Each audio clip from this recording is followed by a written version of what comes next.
Baba, asante kwa hiki kiumbe ambacho umenipatia. Ni kiumbe ambacho kazi yake yeye ni kunilisha tu na sio mambo mengine.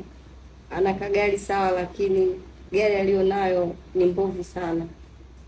Asante pia kwa kunipatia hiki kiumbe ambacho ni mrefu lakini hana hata six pack, hana lolote, hana pesa. Mungu, naomba unisaidie niachane na hichi kiumbe. Yaani hata kikienda kazini huko kikagongwe na gari kipe kipotee kabisa kwenye macho yangu. Amen. Sawa, ningeomba tuombe. Baba, niseme tu kwamba asante kwa sababu mpaka leo ninapumua. Umenipa mwanamke mwenye roho mbaya ngumu, lakini naamka salama. Na hapa nilipo ni kwamba ni kwa neema zako tu. Najikaza sana kuwa na tamaa kwa sababu akapendezi, akavai vizuri, vigauni havimkai. Anakaa na magauni meupe, utafia anatumikia parokia sio ya nani. Lakini najikaza.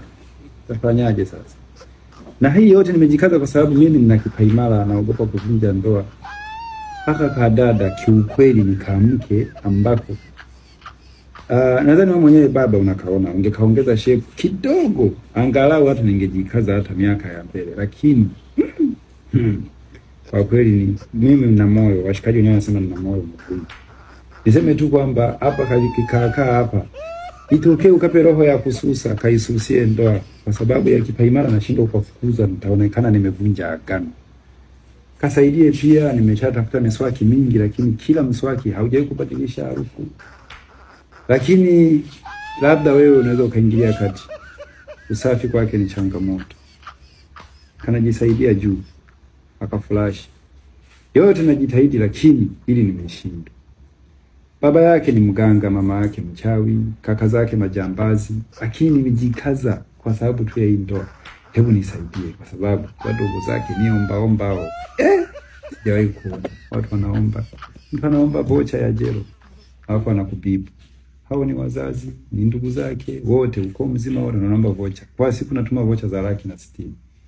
Kwa kweli niokoe na hii familia na hii ndoa. Hili niendelee kuweka ushuhuda kwenye kipaimara na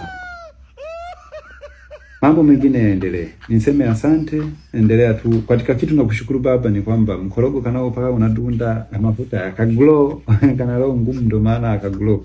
Hicho ndio kitu ambacho nakushukuru. Kaendelee wewe kufuba kwa sababu hakuna furaha yote kwenye ndoa, hakuna faida. Baba nasema asante. Niseme tu amen.